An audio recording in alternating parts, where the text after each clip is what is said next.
Hola guys and girls and welcome to PMC Week 10, the last week of the regular season. Of course, we are currently 8-1, having a nice first week we won, then we lost, and then 6 more wins. So 6 win streak going on. If we win this, we are already confirmed for playoffs, but if we win this, we are confirmed the first seed, not only on our conference, but in the whole league. No other coach was able to reach, or will be able to reach, 9 wins. Best they can do is reach 8 wins, so potentially if we lose right here, we might drop down to 2nd or 3rd seed even, so we definitely want to win this, so we have a potentially easier matchup in the future, but there's nothing really decided yet. It's not like, I can lose right here to face him, and I can win right here to face him, because the lower places are not decided yet as well. So, yeah, why not just keep winning? That was the plan either way. That was the dream, to keep on winning throughout till we reach the finals, then win once more, and we are the champions of the 5th season of the PMC. But, yeah, that's enough of the introduction. We, of course, are facing the new South Wailmers coach by now, then FlyingBirb. You probably know him, analyst of the GBA. He helped me a lot in the GBA actually as well with recording Jenny. He helped me in this league as well with recording Jenny. He's a good friend. His links are, of course, in the description as usual. And yeah, he will be our opponent in this last match of the regular season. Now, before I go into team preview, of course, the usual shoutouts. Shoutouts for gelling this team for me goes to Mastodon, our last week's opponent. He was kind enough to gem this team once again for me. It was a very nice help throughout the season for me. Recording this match did none other than Dark Devil 26 for me. He did record for me as well the season already, so there are a lot of nice people in this league who were able to help me out so I can join this Wi-Fi league and bring you guys the content you desire, so definitely give them a look. But yeah, these are the shoutouts. Now going into team preview. Of course, I did upload a team builder yesterday. You can check that out for more detailed description, what my team is, what his threats are, and all this good stuff. But a very quick overview. We got Fitzy defensive Finny. We got Assault Vested Sneasel. Yes, Assault Vested. I know it could have been a Violite. Like, I know now. Of course, in team building and in matching, I just kind of forgot that Sneasel is not a fully evolved mon. So yeah, it's Assault Vest. Even though it could have been a Violite, let's hope it doesn't have to take any physical attacks, so I don't regret that. Then we got Mew, which is a nasty plot, Gracium Z variant. We got Fizzy defensive Rocky Helmet, Rotom Heat, Support offensive Cobalion, and the last one released Choice Scarfed Hidden Power Fire Dactrio. Now, looking at the opponent's team, we got the Sandslash, the Alolan Ninetales, the Katana, the Slowking, the Circuitry, and the Landorus, and one huge surprise, and 4 months I expected. The huge surprise is that there's no Mega Charizard X. That thing gave me so much trouble last time I had to face it in actually the only match we lost so far versus Johnny. And with the Aurora Veil, it's even more threatening because it's way too bold. We can just set up all over my face and then sweep my team. Thankfully we don't see that. Thankfully we see the Sandslash instead.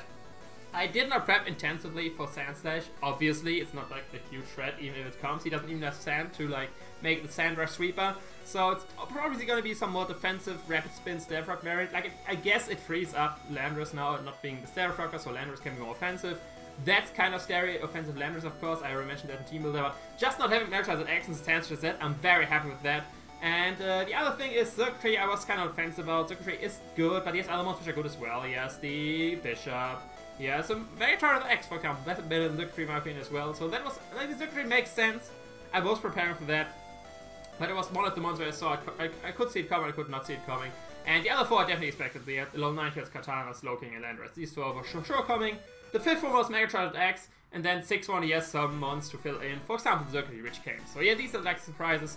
Of course, the big problem is this Landorus if it's set up variant, because with the, with the Aurora Veil, and him not having to be having Starfrogs on that, it's very likely that this is like a double dance variant with the crystal stuff like that. Yeah, that is the scariest part in this match. We have to look out for that. But now, actually looking at team preview, since he brought the Sandslash, I am expecting to lead with him. Usually I would lead with my Rotom Heat because it's a very nice matchup with everything. It can just overheat the Ninetales, overheat the Katana, obviously Voltage was the Slowking, Hidden Power Ice the Landorus. Oh, I don't have to Power Ice, Foul Play the Landorus. Or I can just overheat the Circuitry, which can't do much to me as well, since I resist basically everything. Hidden Power Ice, Energy Ball, Dazzling Gleam. Does it Dazzling Gleam? I don't know. But Thunderbolt, all this good stuff. So yeah, the only scary part was of course the Sandslash. So kind of see Sandslash leading. Like, you can already see that he leads actually Sandslash. Like, what I just found out last week, like, don't hate me on that, You can already see what we both lead this just looking at the screen. Like always the first one you see right here, these are the ones we decide to lead up with. But yeah, since you already see it, I lead the top of Fini. The reason for that is that, like I said, I expected these hands to lead. I actually do not have Water Step on my Fini.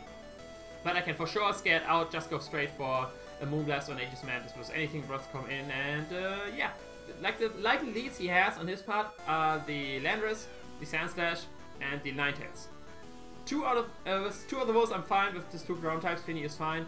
Only with the Ninetales I would have to switch out, but I've got switches with my more bulky Cobalion and of course my Rotom Heat, for example, or even my Saltblast Sneasel if I want to be very fancy. But yeah, we lead to Fini. Let's see what happens at the match. And the sound is on. Let me just put that out real quick. You actually don't hear that since why do I still hear a sound if I muted it? I'm still hearing the sound. Why am I still hearing the sound? Goddamn. Okay, you won't hear the sound. I will just mute the game. But you just saw the mute enable thing at the top. But either way, oh, that's very annoying. I will put this down. But yeah, you can see he does lead with Sandslash. We of course lead with our Fini, and this recording is very laggy. I actually did change to a different player. This is the M player, by the way. So I don't know why it's this laggy, but yeah. I just go straight for... I will reset this recording. This is very annoying. See you in a minute. This is way too laggy. Okay, here we are back. I actually switched to the Foul C player because I tried again with the M player. I actually narrated a few minutes on that, but then it started lagging again, so I'm not having none of that. We are going back to Foul C player, but yeah, we are here. Of course, still Fini versus Sandslash. Of course, do scam out. Sadly, I do not have Water Step, but I just go for the safe Moonblast right here, which does the most damage potential to everything. Like, even if I go for one moves, the, the Landorus, I'm not taking a lot. But we just go for Moonblast, he does switch into a Slowking, and that actually has a nickname in comparison to Sandslash. But what are you doing? Why does Sandslash have not a nickname? And what this thing has as well is an Assault Vest, because that took nothing from this Moonblast. But that means I can just go straight for a Nature's Madness, since he is reliant on a Regenerator to get his recovery back and cut his HP in half, and he can't really do too much to me. He actually does go for Future Sight, which is a bit scary, because that of course does a lot of damage to my Fini. I have to switch out to Mew or Sneasel. Actually do hard switch right here into Sneasel, because we do have Misty Terrain up. Even if he goes for Psychic, and of course he muted that. If he goes for Scald, he can't burn us, doesn't do too much, we can just fire off a straight knockoff. He actually decides to switch out right here, sadly, and does go into Circuitry, which doesn't have a nickname as well. Burb, what are you doing? Why do your mons don't have nicknames? Why only a few of them? But right here, I actually decide to, I go to the calculator, and I can just stay in right here. I can take any hit from this due to my Assault Vest, and next turn, actually the Future Sight would hit, and I do not have anyone which also takes a Thunderbolt from this thing, plus a Future Sight from the Slowking. So I decided to just stay in right here and fire off a knockoff and get rid of something. He is not Scarf, and you can see right here, he actually is Shut Shell. So he was prepared for my Ductrio. He does just go straight for Thunderbolt. Like I said, we can take this. He can't even para me in the Misty Terrain, so we are fine. Future Sight hits, we are immune to that. Gesundheit putting in the work with his Assault Vest, but I do actually want to switch out right here because I still want the Ice Priority, and Knockoff is not a guaranteed KO from here since he doesn't have an item. And I just go straight to Meme Fan, which is the best one to take Energy Ball or Hidden Power. I actually do predict him to go for the Energy Ball right here. That's why I didn't want to hard switch into my Ductrio, because that would just die. And I could of course trap him since he doesn't have Shut Shell anymore. But I do just switch into Rotom Heat, middle ground play. Let's go Volt Switch after that.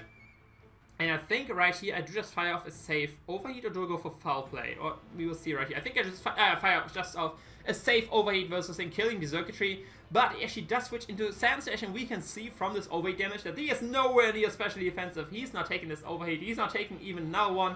He's not even taking a Foul Play from this range. So he just fire off his Foul Play right here, which could kill the Sandslash. He does decide to switch out back into his Constant Snaps, and that takes actually a decent amount from this Foul Play, since it's, even though it's Slowking has very weak attack, it's still super effective, and I definitely would have done more than the -2 Overheat. So yeah, right here we have Slowking. We could just go straight for the Volt Switch, getting some more chip on that, and going right back into our Fini, which can take any water hit from this, can take any safe hit from this, basically. I don't want to hard switch into Scizor right here, since it actually could die to a hit he wants to throw off, depending on what it is.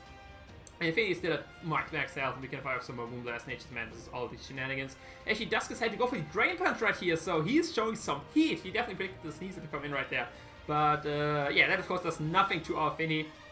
Thank God we played a bit safe right there. And yeah, we are basically free to fire off another Nature's Madness, since that will actually do more still at this range than the Moonblast, since Assault Slowking is just way too bulky. But actually do double out right here into my Sneasel.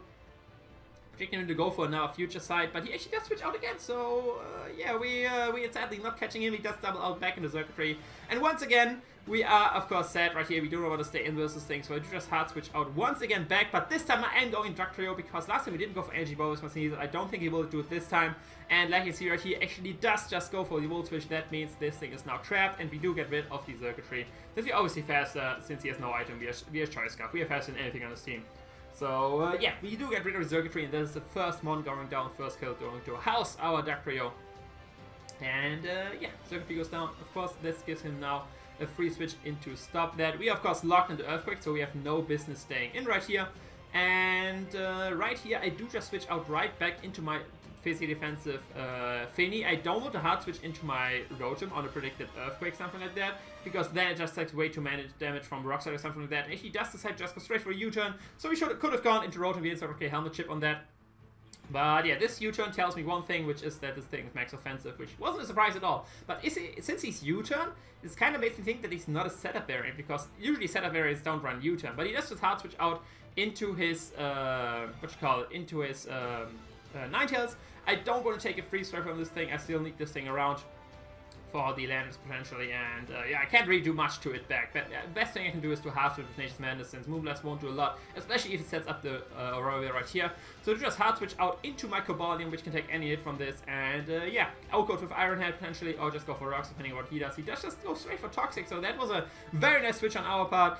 Being immune to that, definitely did not predict that, just want to have something to switch into Freeze Dry or something like that. And yeah, since he doesn't have Aurora, we can OHKO him with Iron Head, so I do predict him to switch out, and we can just go straight for our Stealth Rocks, getting those up. And he does hard switch out back into his Landorus, probably an Iron Head or something like that. But right here we find out something very nice, and that is that with the hail we can see that the Landorus actually gets hit by the hail first, and that confirms this thing is faster than my Cobalion, and the only way this thing is faster than my Cobalion if it's a Choice Scarf variant. So this is a Choice Scarf Landorus, and that means we hard switch right back out into our Finny.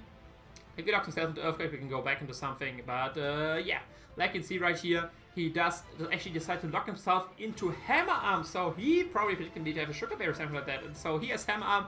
That does nothing to us, and since we now know that this is a Choice Scarf Landorus, there's no way that he's staying in versus Finny being locked into Hammer Arm, so we actually can pull a nice double right here into our Sneasel, since he will likely switch into his Slowking on my Finny. That's what he switched at all the times, and this gives us a free knockoff. So we'll just double out right here into my Sneasel, and like you can see, he actually does switch out into his Slowking. It was kind of risky since he could have gone for another Hammer Arm, but let's be real, it was a rather safe double. Like, who would go for a second Hammer Arm versus Finny if I could have just had Ice Beam or Scald, something like that. So we do catch the Slowking Hail Stops, but we can just OHKO this thing with a knockoff. So we can basically get a free knockoff with anything he wants to switch in right here, and he decides to sack his Sand Slash. So we are up 6-4 in this game already, going very smoothly. And right here we can actually see the item the Sand Slash has, and like you can see right here, he actually has the Yachi Berry. So there we go. So he was prepared for Sneasel with the Sand Slash, I want to say. But that means he can go right back into his Landorus, and sadly this thing is not in range of Ice Shot yet. At -1, Ice Shot does a maximum of half to that, so we need to drop him low a lot more. And right here, just switch out right back into the Finny.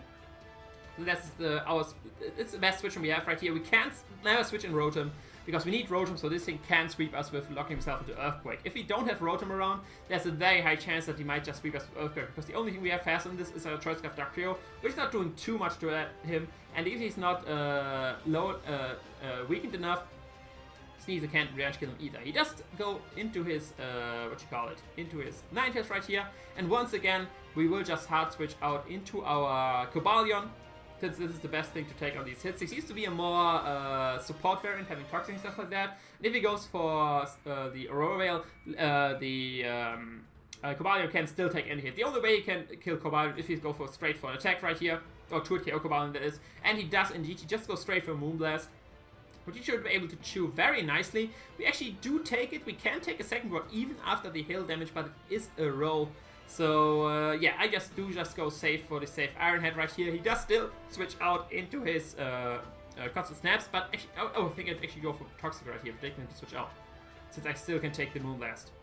The recording lags a little bit, still not as bad as M-Play, and I'm not changing players again. But yeah, we catch the Slowking with the Toxic right here, like you can see. So we can start to wear this thing down, because the Slowking, it was getting very annoying. Like you can see, it's still a good amount of health, even though it switched in so many times with me already. Sadly, I don't have Pursuit on Scizor. I kind of regret that now.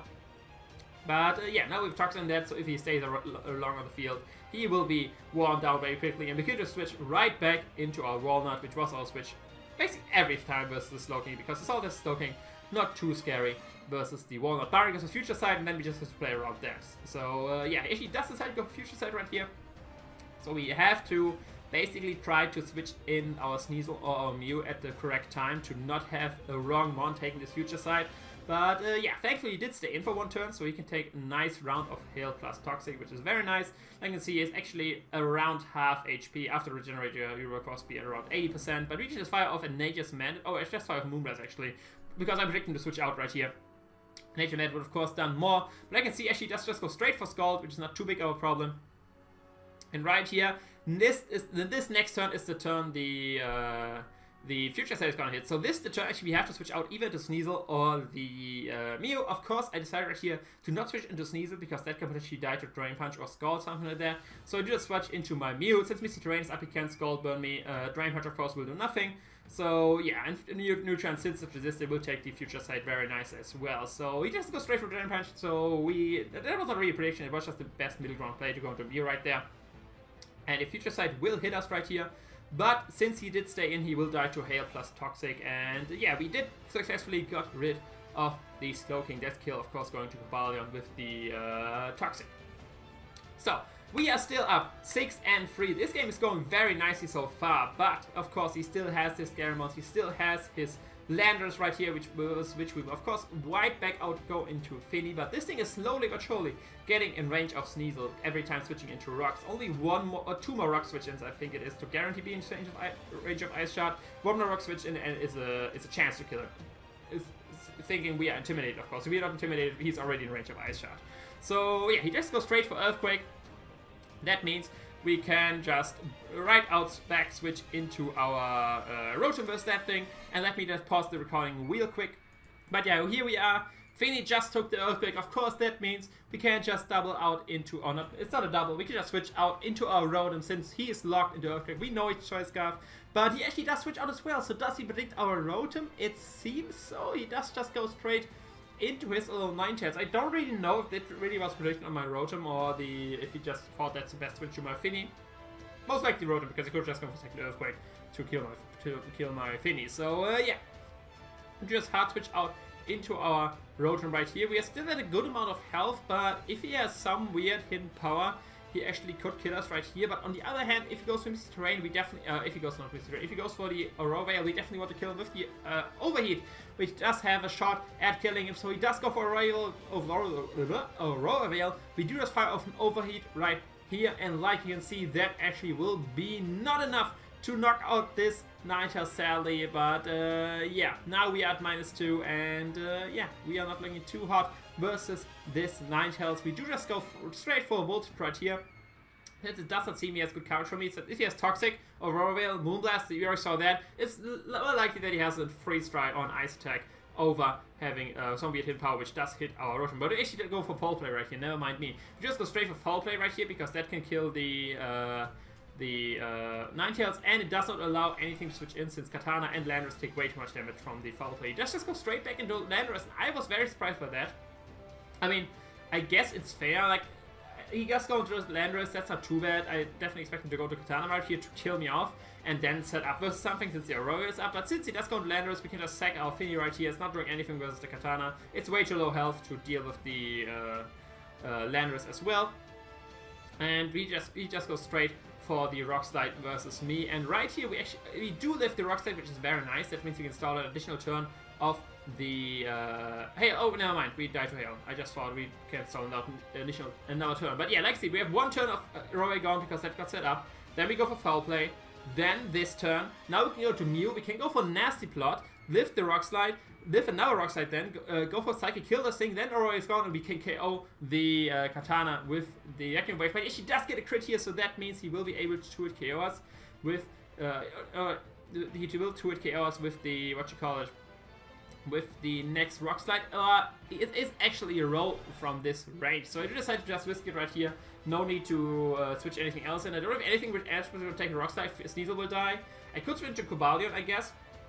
I'm going to switch into Cobalion, but I rather thought I can just deal with that right here. I do fire off the Gastrodons because there was no other choice to fire it off. Katana's faster than me, and I Factory Wave from that, and this is the only really chance I will be able to show off the Z move.